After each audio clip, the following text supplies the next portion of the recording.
በስመ አብ ወወልድ ወመንፈስ ቅዱስ አሐዱ አምላክ አሜን። ንዓለማት ብፍቅሪ ዝገዝእ ጥንቲ ዝነበረ አልፋ ዓለም ሕሊፉ ዝነብር ኦሜጋ መጀመርታን መወዳእታን ዘይብሉ ናይ አቦታትና አምላኽ ናይ ሰራዊት ጌታ ስለትኽንገር ዘይክእል ምሕረቱ ስለትኽንገር ዘይክእል ፍቅሩን ርህራሄኡን ክብርን ምስጋናን አምልኾን ውዳሴን ስግደትን ንዕኡ ንበይኑ ይግባእ።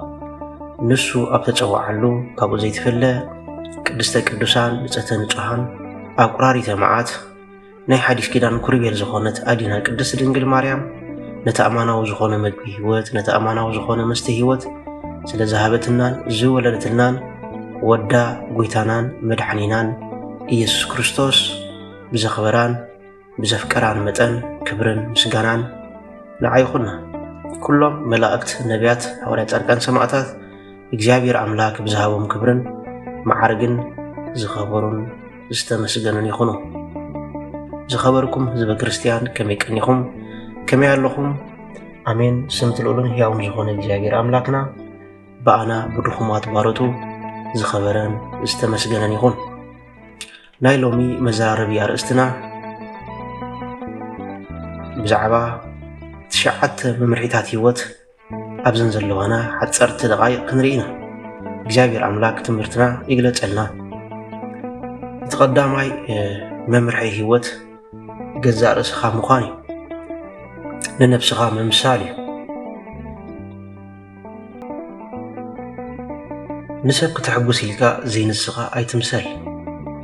ንሰብ ክትሕጉስ ኢልካ ተለቂሕኻ ውራይ ኣይትግበር። ንኹሉ ሰብ ክትሕጉስ ስለ ዘይትኽእል ንገዛእ ርእስኻ ምሰል።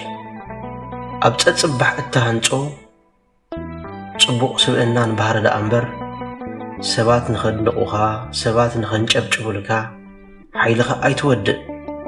እዚ ግዝያዊ ስለ ዝኾነ ምሳኻ ዝነብር ግን ምሳኻ ዝጓዓዝ ግን ሓቀኛ መንነትካን ስብዕናኻን እሞ ስለዚ ንገዛእ ርእስኻ ምሰል። ቁፅሪ 2 ሕልምኻ እንታይ ምዃኑ ክፈትሑልካ ንሰባት ኣይትንገሮም ወይ ድማ ካብ ሰባት ግብረ መልሲ ኣይትጸብህ። ሕልምኻ ባዕልኻ ፍትሓዮ።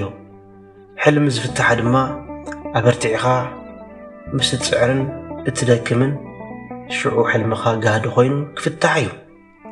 ሕልምኻ ምስ ተጋህደ ጥራይ ንሰባት ንገሮም። እንተዘይኮይኑ ሕልምኻ ብኻልኦት ክስረቕን ክጥለፍን እዩ። ዋላ ቀረብትኻ ይኹኑ ሕልምኻ ኣይትንገሮም። ከም ዮሴፍ ወዲ ያዕቆብ እቲ ሕልመኛ መጺኡ እንዳተባሃልካ መውዓሊ ሰባት ከይትኸውን፣ ከምኡውን ብቕንኣት ቀረብትኻ ናብ ጉድጓድ ከይትድርበ። ስለዚ ሕልምኻ ኣበርቲዕኻ ብምስራሕ ባዕልኻ ፍትሓዮ።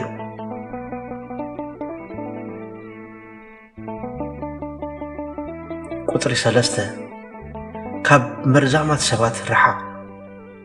መርዛማት ሰባት ዝበሃሉ ሓይሊ ዝህቡኻ ዘይኮኑስ ሓይልኻ ዝቕንሱ እዮም።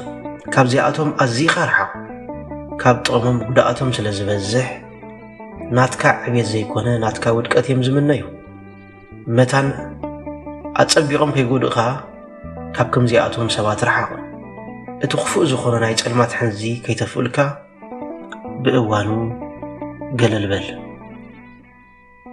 ቁፅሪ 4 ፈታዊ ርእስኻ ኣይትኾን።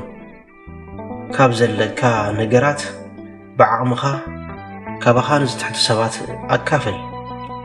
ዓለም ናይ ተፈጥሮ ሕጊ ስለ ዝኾነት ኩሉ ናይ ምትሕጋዝን ናይ ምክባር መንፈስ ከም ዘለዋ ጌራ ተፈጢራ። ስለዚ ካባኻ ንዝትሕቱ ወገናት ርዳእ፣ ሓግስ። መልሲ ካብ ማንም ከይተጸበኻ ካብ ዘለካ ነገር ንኻልኦት ኣካፍል። ቁፅሪ 5 ካብ ዝፍትኑኻ ነገራት ኣይትፍራሕ፣ ኣይትደንግጽ።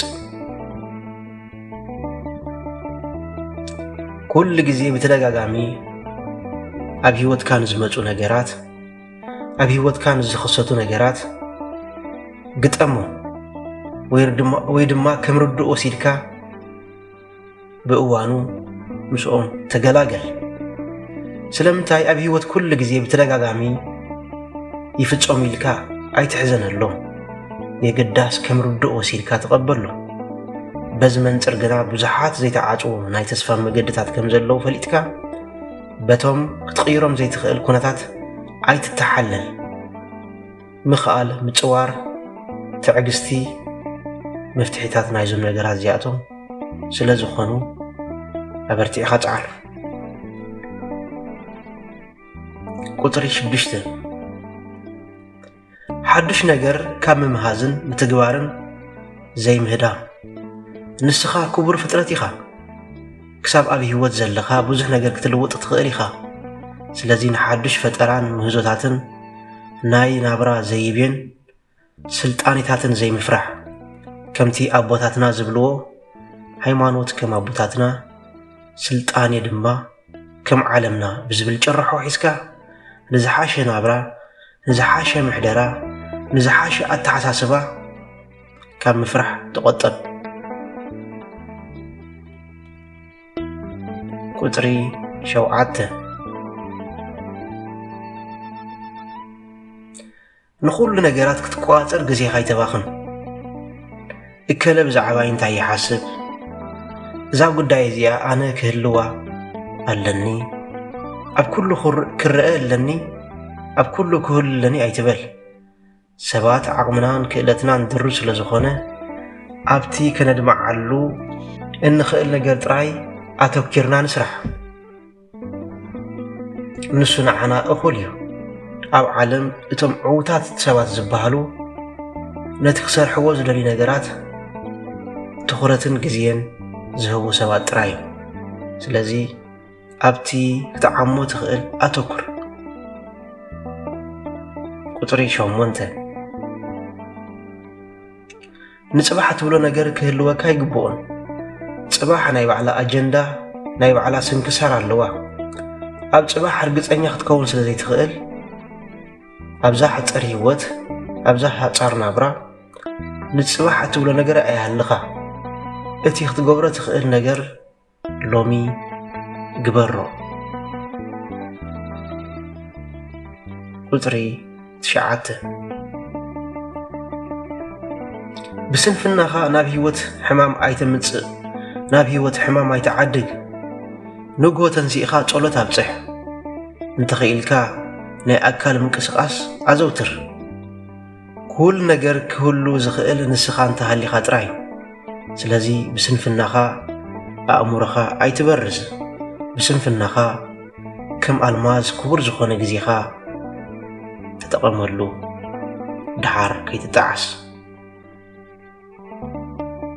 ንዝነበረና ግዜ ባሪኹን ቀዲሱን ስለ ዝሃበና ክብርን ምስጋናን ንዕዮ ይኹኖ። ካብዘን 9